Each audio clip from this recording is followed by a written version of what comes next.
and then somebody will come and talk also about technology. Okay. Another big one, New media. right? New So, media, it's right. big. It's got a big effect on the way that media and art are produced, Okay. right? A lot of cool, new, innovative stuff about being able to integrate audiences more in the production. Oh yeah, of, which is good. of Make it media more and art. interactive and engaging. More interactive. Yeah, there's this concept that, of the people formerly known as the audience. Mm. We So don't have an now audience it's anymore, like- right? We're all The audience can switch hat and sort of become producers, yeah. producers or contributors, right? Yeah. There's a lot going on right now with participant-generated media and art, right? So I think that's the future of art and media in a lot of ways. So somebody's going to come and talk about technology, both for production and for distribution of art and media, and how that's shifted the media and arts world. Okay.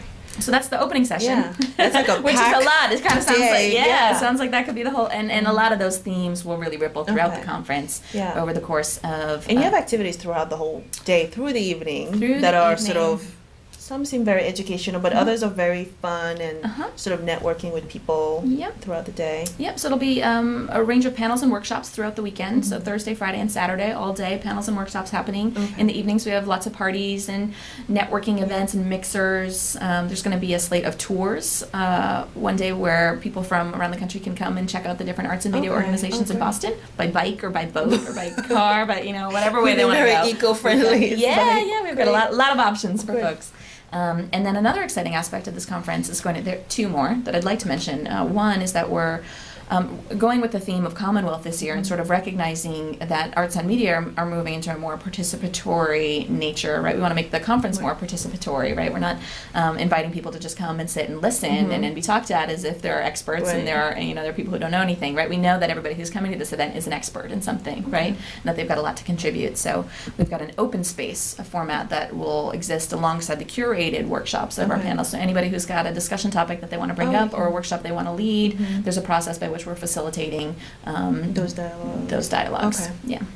And then the last thing that I'll mention, which I think is also very exciting and new this year for the NAMAC conference, is on our Saturday afternoon, we're going to be doing a town hall meeting that we're calling the Media and Arts Town Hall Meeting. And not town hall in the calmer sense than of calmer than the town hall meetings that are happening around the country. On TV, yeah. But the town that we're talking about here is the National Media Okay. Arts community, not exactly the town of Boston, but so kind of as a community, as a network of media and arts professionals and collaborators and thinkers. What do we think are the big things that we need to be fighting for going forward? What's our future? And trying to really develop a policy agenda going forward. Okay.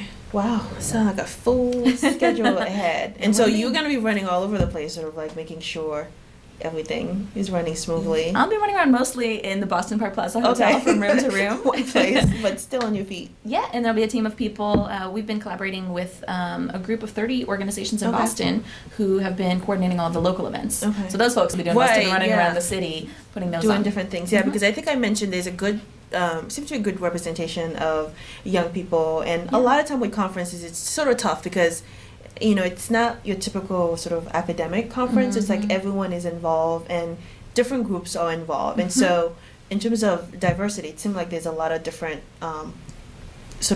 demographics sort of involved, from young people to individuals who are not necessarily mainstream sort of media professionals. And, they wear different hats. And so I don't know if that was by accident or that was a conscious decision to make sure it's well represented. Yeah, it's very intentional because I think that's part of the power of the network. And one of the purposes of a network like NAMAC and a conference like this is to have people in the room together sharing experiences. And so having people from different perspectives makes that so much more powerful. People from different parts of the country, people from different geographic regions, whether they're rural or urban, people from different races and ethnicities, different ages, different types of professions, right? Journalists have something to teach artists, who have something to teach academics, who have something to teach students, who have something to teach regular people who are just interested in the arts and media. Okay. So that's great. So for those who are new, even though I know tons about NAMAC at this point, but if you've never been to the conferences, sort of like thinking of 3 big reasons to sort of, you must sort of attend this event.